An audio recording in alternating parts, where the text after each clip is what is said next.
제가 세 가지 보통 이제 많이 이렇게 여쭤보시는데, 경매 내적인 부분에 대해서 이제 한 가지가 있고, 제가 생각하는 좀 외적인 부분이 한 두 가지 정도, 중요한 거 세 개 정도를 정리해보면 그렇게 꼽을 수 있는데, 첫 번째는 여유가 있었으면 좋겠습니다.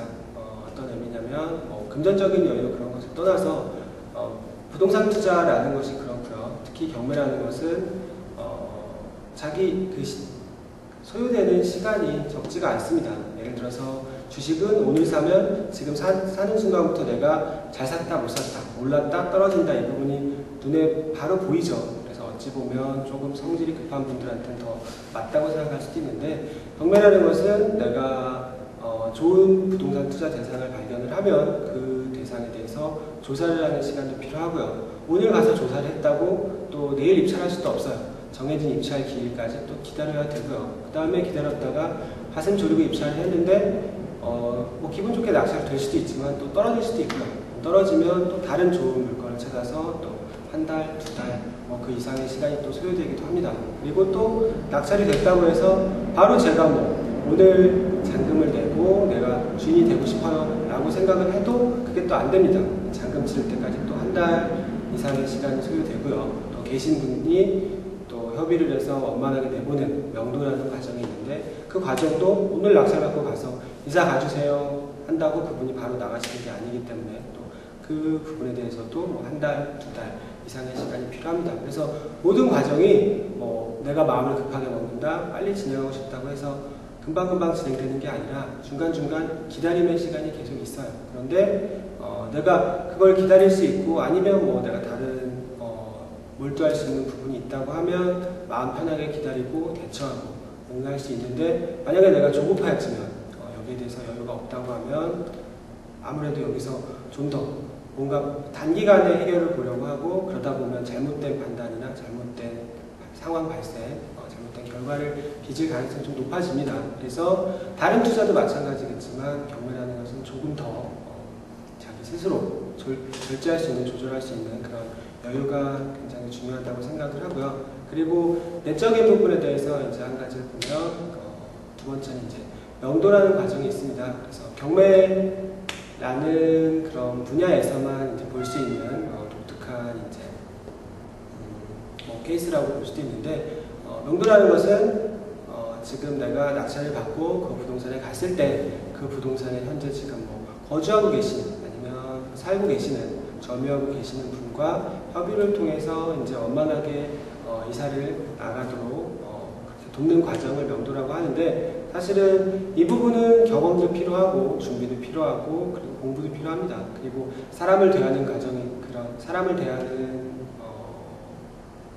스킬 뭐 이런 부분도 굉장히 필요하고요. 그래서 이 부분은 똑같은 부동산을 똑같은 가격에 내가 낙찰을 받았다고 해도 그 분을 이사 내보내는 시간이 어떤 케이스에서는 뭐 한 달, 두 달 만에 아주 적은 이사비용 혹은 이사비용을 들이지 않고 해결을 했다면 내가 원래 생각했던 수익률대로 진행할 수가 있을 것이고, 좋은 가격에 샀지만 이사 잘 내보내지 못하고 뭐 6개월, 1년 이렇게 시간을 끈다거나, 아니면 이사비를 굉장히 많이 소요한다거나, 아니면 심한 경우에는 협의가 잘 안 되면 뭐 서로 감정이 상한다고 거나 하면, 극단적인 경우 제 주위에서 본 경우 중에서는 뭐 집이나 부동산을 계시던 분이 다 부시고 가는 경우도 드물지만 있습니다. 그러면 그렇다고 하면 생각하지 못했던 또 손실이 발생하는 거죠. 그래서 경매라는 어떤 조금은 이제 특수한 투자 대상이라고 하면, 이 안에서는 좋은 가격에 사는 것도 중요하지만 내가 원래 생각했던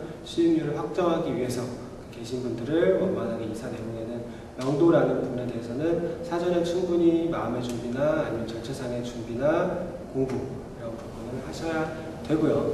경매만의 특성상. 그리고 마지막 세 번째 이제 중요한 점을 말씀드리자면, 세 번째 이제 확신입니다. 그래서 어떻게 보면 좀 뜬구름 잡는 이야기일 수도 있는데, 어떤 의미를 드리는 말씀이냐면, 꼭 부동산이 아니라 뭐 경매가 아니라 다른 투자 대상이라고 해도 투자 결정을 내리고 만약에 내가 구입하겠다고 결정을 내리면 사실은 사람의 마음은 굉장히 불안해집니다. 그래서 경매만 놓고 봤을 때 처음에 이제 낙찰을 받게 되면 사실은 뭐 여러 차례 떨어지다가 낙찰을 딱 받으면 기분이 굉장히 좋을 것 같은데 사실 기분이 좋습니다. 좋은데 좋은 순간은 잠시이고 잠시 후에 불안감이 이제 엄습을 합니다. 그래서 왜 내가 낙찰을 받았을까? 뭐 잘못되면 어떡하지? 앞으로 어떻게 하면 좋을까? 여러 가지 종류의 불안감이 많이 드는데 사실은 불안한 게 어찌 보면 당연하지만 또 불안한 이유를 다시 되짚어 보면 어떤 투자에서든지 불안한 이유는 내가 그 투자 대상에 대해서 충분히 알지 못하기 때문에 불안합니다. 내가 그거를 다 준비를 했고 내가 거기에 대해서 100% 다 대비를 했고 그러면 거기서 오는 확신이 있다면 사실은 투자 그런 과정이나 결과에 대해서 불안한 마음이 드는 일이 없겠죠.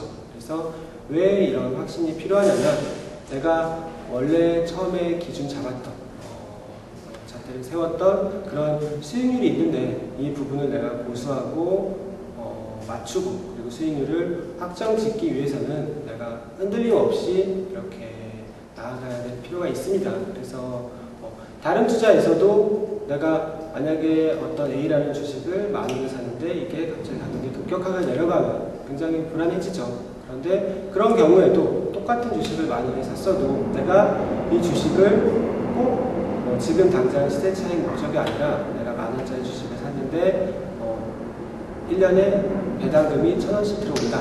그러면 나는 이 배당금에 만족한다 라고 생각하고 투자했으면 가격이 떨어져도 전혀 불안하지 않습니다. 마찬가지로 경매 투자에서도 내가 물론 부동산 가격은 오를 수도 있고 떨어질 수도 있고 지금 특히 요즘 같은 시장은 뭐 부동산 시장이 좋지 않은 그런 시점인데 그럼에도 불구하고 이런 시기에 오히려 경매 물건으로서는 투자 가치가 있는 물건들이 더 많습니다. 그래서 그렇기 때문에 자기 투자에 대해서 사전에 충분히 준비를 하고 확신이 없으면 그냥 투자하지 않으면 됩니다. 투자 결정을 안 내리면 되고요. 다른 물건을 찾으면 되고요. 아니면 조금 더 준비를 하든지. 그래서 내가 입찰한 다음에 닥칠 위험에 대해서 대비하는 것이 아니라 입찰 전에 그런 위험들을 사전에 최대한 체크하고 미리 준비해 두어서 통해서 내가 확신을 갖는 투자를 할 수 있다고만 하면 잘못된 투자를 할 가능성이 굉장히 낮은 분야라고 생각합니다. 네.